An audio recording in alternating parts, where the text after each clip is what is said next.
11th Hour on Radio Sri Lanka illustrates the rediscovery of the glitz and the glam of the nation's most prominent entertainers and eminent personalities from the corporate sector. Join us every Monday at 11 exclusively on Radio Sri Lanka. Yet another program on 11th Hour, and I have made sure to invite an industry expert to get in touch with a very interesting topic. Actually, it's a glittering topic, I would say, which speaks so much about the Sri Lankan heritage and history, of course. The gems and jewellery market are forecasted to grow and is certainly poised with a promising, glittering future with a global allure towards Sri Lankan gems in particular. Accelerating the profits with such an industry with a period of forecasting in high-end turnovers does require certain gem and jewellery market strategies such as holistic analysis, market size and forecasting, trends, growth drives within this industry, and of course the challenges as well as, importantly, the vendor analysis. An up-to-date analysis regarding the current market scenario, the latest trends and driving impacts towards sustainability, and the overall market environment of this said sector is required an expert's viewpoint, since this is a market driven by innovation in terms of design and manufacturing, and in today's context, technology together with the growing global demand for jewellery with an anticipating of an increase in international tourist expenditure on this exclusively segment of jewels. I have invited Mr. Altaf Iqbal, Chairman of FASAS Sri Lanka, Vice President Sri Lanka Gem and Jewellery Association, that is SLGGA. Very good morning to you. Thank you, Sabrina. It has been quite a difficult task getting you through to this program, so I sincerely thank you for accepting my invitation and being here, Mr. Iqbal. And let's get on with our very first question. The gem and jewellery sector of Sri Lanka has somewhat poised itself for a glittering, promising future. So, how has the strategizing taken place to ensure a sparkling positioning for a promising future? Initially, in policy matters, we have been engaging for the past 20 to 25 years with the ruling governments on making this trade a free flow trade, because we remember that when this National Gem and Jewellery Authority was established in 1970s by Dr. N.M. Perra, a hardcore communist, he realized that this trade, if you over-regulate it, it'll go underground or it'll migrate. So he set the policy tone in 1970s, being a hardcore communist, realizing that this trade has to be dealt separately, otherwise it'll be going out of our shores. Mm-hmm. So that's one thing. And also, in relation to policy matters, we are engaged with the government even now to have FTAs with prominent sourcing gem consuming countries like China, India, very important. We are already in talks with the International Trade Office of Sri Lanka to make sure that these FTAs are signed, so we have free access to these markets. And also Russia is another important market we are targeting. So, and also ease of business here in Sri Lanka in terms of exporting procedures. We are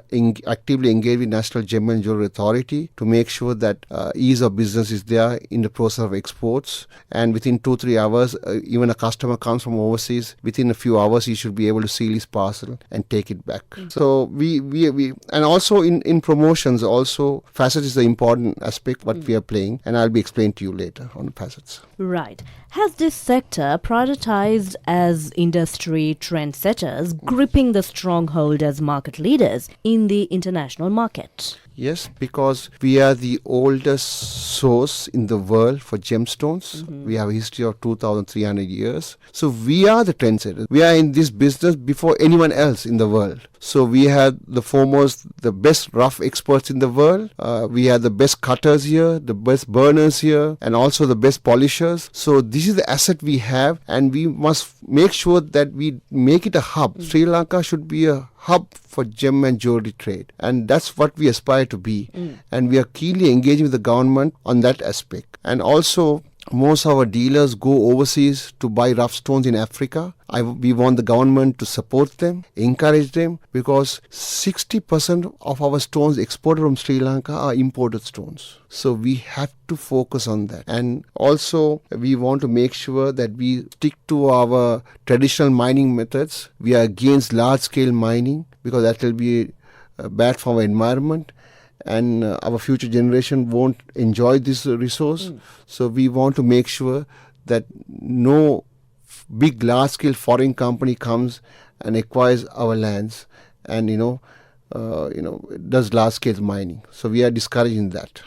So there are a lot of projects or certain strategies that you all have laid out to minimize this. We minimize this, and also to protect the farmer, because there are certain areas in Mathale, in Elara district, where the farmer 6 months he farms paddy and other vegetables, and the other 6 months during his non-farming period he does gem mining. So we want to protect those families, small-scale miners, and make sure that they also gain from this. Doesn't the association have some kind of an authority to put an end to all these people who are trying to come and invade? What we can do, we are not the authority to implement rules. That's done by the National Gem and Jewelry Authority. We can only recommend them. So being an apex body and a history of 20 years, because we amalgamated in 20 years ago, all 4 sectors like the mining, the lapidary, the jewelers, and the gemstone dealers. So we each of these 4 associations have a 40-50 year history in this business. So 20 years ago we amalgamated, and one voice as a apex body, having members from Ratnapura, Aliyagoda, Beruwala, and Colombo, and even from Mathale. So all across Sri Lanka we have members. And we are recommending the government, and any policy documents, even in budgets, we are given some recommendation. Some they are implemented, some they are still waiting to be implemented. So necessary action has been put into place. Yes. But the implementation is slow, sadly. So that has to be more effective. Yeah, if that can be a little bit more forceful, I think you're at a better wicket. Yes. Unlike other industries where the products are traded via online without a hassle, what are your views about advancing the digital platform of an online gem and jewelry trading prospect to be taken place with ethical practices and authenticity, promoting the middle-level business entrepreneurs? Certainly, yes. We lobbied for a policy to the National Gem and Jewelry Authority for this online platform. Anything under $3,000, you don't need to go to the Gem Authority. It's very easy to export. Below $3,000, any small timer can, on the value of $3,000, can export to any part of the world. Just there is a platform to log in and do the customs entry, and immediately he can ship the parcel.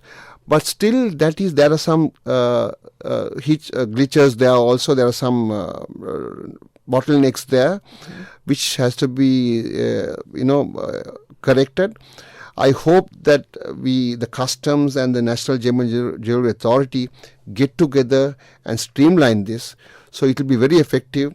Because especially the tourists, when they come here and they buy a stone, sometimes they want to do a jewelry, and they don't have time to stay in Sri Lanka. And then again they become repeat customers for all our dealers here, all the shops, tourist shops. So I think this program will help them to continue business. And also the very important is the PayPal. Still we are not able to get PayPal to Sri Lanka. It's a very important platform, and we should get PayPal to Sri Lanka to have a smooth business on this. So this online business trading has an impact only with Sri Lanka? Is there any other country that is smoothly running this operation, and could you speak about Certainly. US is one of the biggest. Then you get China, you get Europe, everywhere. US, within a day, you can ship to any part of the world or any part of US a shipment, and the payment is immediately credited. It's a very smooth run. We are telling the government to follow this. Even in Thailand, we have a lot to learn from Thailand. They have a solid platforms. Very ease of business is very smooth. They are not a sourcing country, but they have $12 billion of gemstone and jewelry exports per annum. Hong Kong, which is not a sourcing country, has close to $30 billion of gemstone exports from Hong Kong.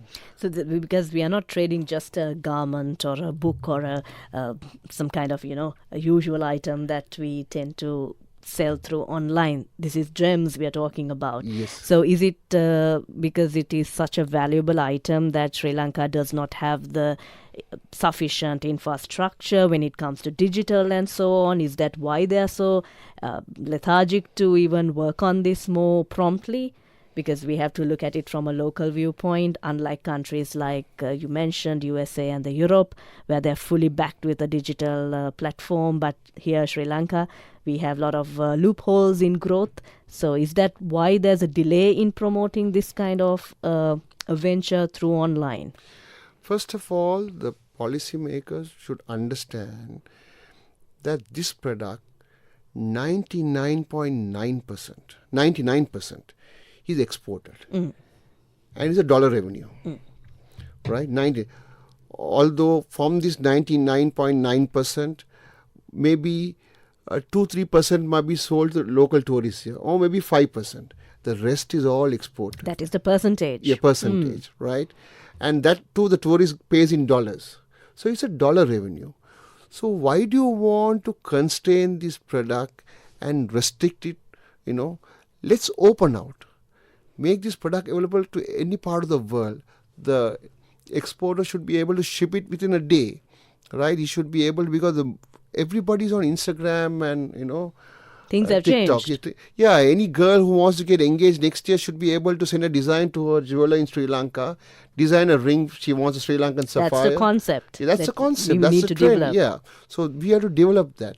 And I think the government and the policymakers have to realize this. And you cannot restrict this product and say this is only for it's only available in Sri Lanka. No. Of course, the sapphires are one of the best Sri Lankan product we have. But what I'm trying to say, all other world markets are active and they're opened up.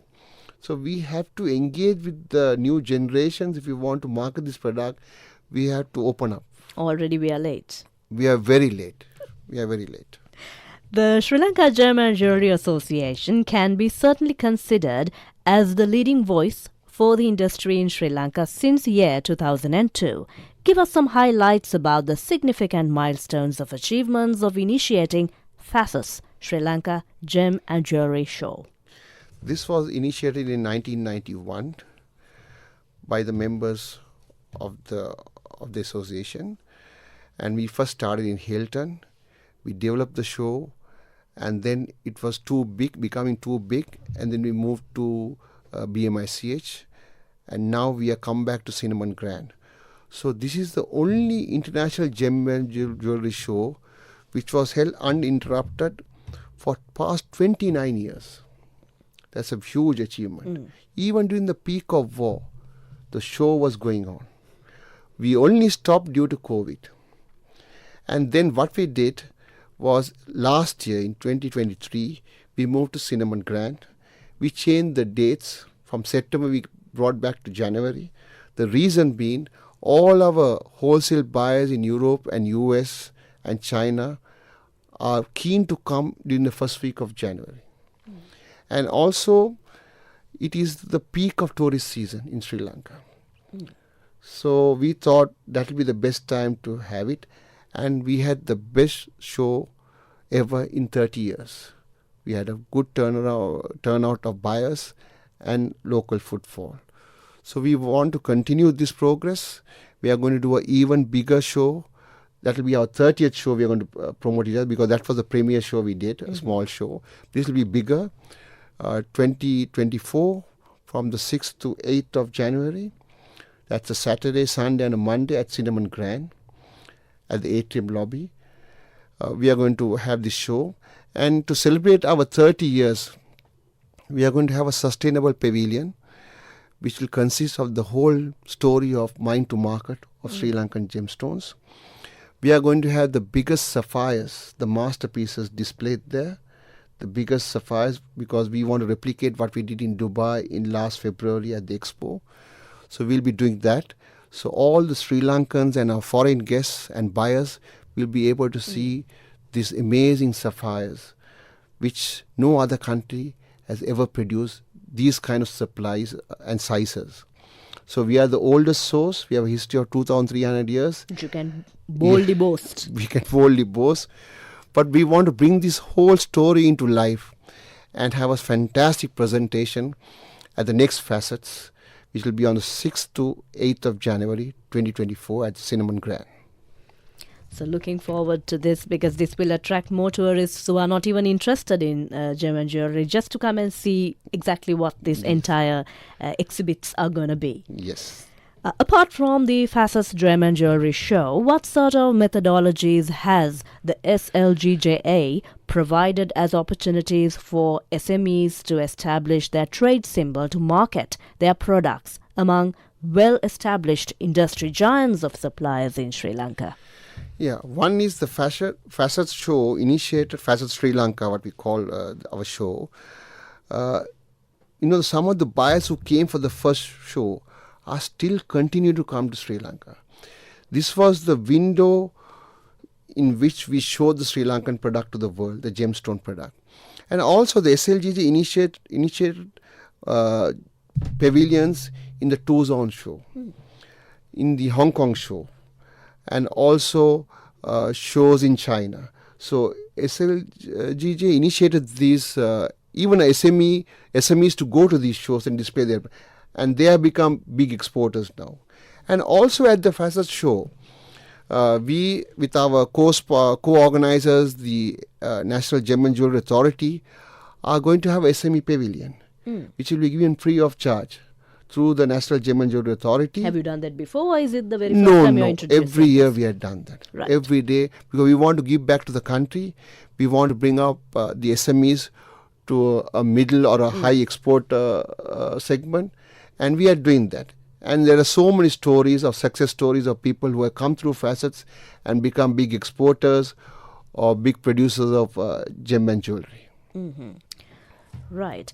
The association aligned possible varieties of policy measures to retain its legacy and sustainability with potentially in the exports. Share your expertise in forecasting more international recognition for Sri Lankan gems, which can be made possible.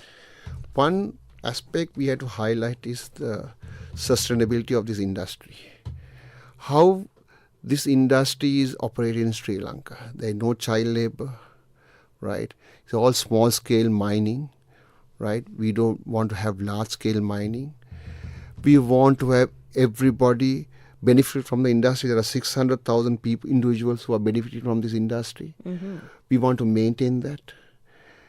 We want to have ethical practices like proper disclosure. We encourage all our members and the trade to have proper disclosure that every stone should have a certificate. We don't, even the tourists who come here, they should be confident with our certificate process and disclosure. So we maintain that ethical practice. And also to the world, we want to show the history of this industry. It has been part of our culture. The gemstone trading has been part of our culture. All the communities are involved in this culture.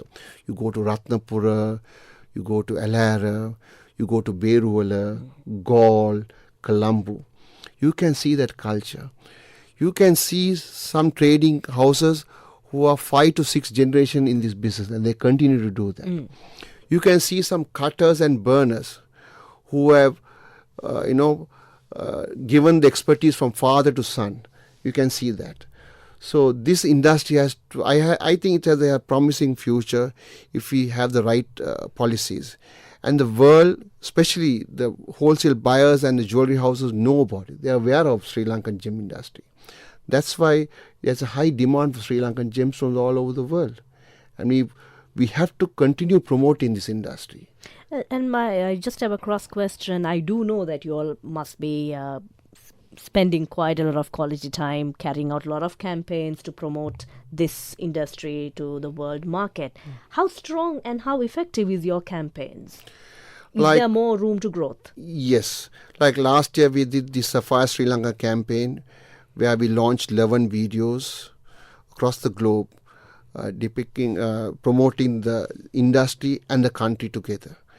We had first time in history we had a masterpiece exhibition in Dubai at the Sri Lankan pavilion at the Expo, which was highly successful. We got down the whole world media to that our pavilion, and then we had one day for the whole media, and we got an expert from Geneva to talk about the Sri Lankan gemstones, and she did a brilliant job. All those videos are there on YouTube. Just go to Sapphire Sri Lanka or Facet Sri Lanka. All the videos are there, and also. We need to continue promoting because we have competition for the younger generation. We have competition from these mobiles, the high-tech stuff. So we have to continue promoting this to our, what you call the Z generation. Yes. The very current generation. Yes. So this has to be promoted to continue to grow this industry. Otherwise, we have competition from so many other products. So how is the involvement of the youth towards this industry? Well, yes, it has been well in Sri Lanka because most of the youngsters you can see active in business, especially in Ratnapura and Beruvala. And we are very much encouraged because a lot of youngsters who go to Africa, below average age is 30. They take all the risk and go to the mines and source these stones. It's very encouraging, and we as an industry must support them to make sure that they have a smooth sail back home, and they make sure they take they have official channels of bringing those stones back to Sri Lanka. So we should have agreements with the African sourcing countries. The government must encourage our youngsters to go all over the world because wherever there's a sapphire mine found, Sri Lankans are the first to reach those mines. Maybe in the furthest corner of the world, but Sri Lankans are the experts and they reach out first. So we have to encourage that. Certainly, especially with the youth, isn't Yes. it? So that this trade will continue Yeah. for years and years to come. Promoting Sri Lanka as the sapphire brand and capitalizing Sri Lankan sapphires and coloured stones globally, how successful has been most of the campaign so far in branding the island nation? Branding is a topic which we have been reasoning out for so many years, but still we have not got it right. We wanted, about 10, 12 years ago, we had a conversation on branding the Ceylon sapphire, which didn't take off well because we didn't have the proper support from the government and the state institutions. I think we must put our heads together and see how we can brand the product further. Naturally, it has to be a state support is very much important here. It's not only the private sector can carry this. We always believe that state should be the facilitator and the private sector should be the driver in any campaigns. So now I think I especially like to appreciate the NGGA team. They sponsored the venue last year for FASTS, and even this year for 2024 they're coming in and they're going to sponsor. I like to thank the commercial attaches all over the world at the Sri Lankan embassies who are promoting this show and also promoting this industry very keenly. This is the first time I went for a meeting with all the commercial attaches on Zoom at the Commerce Department.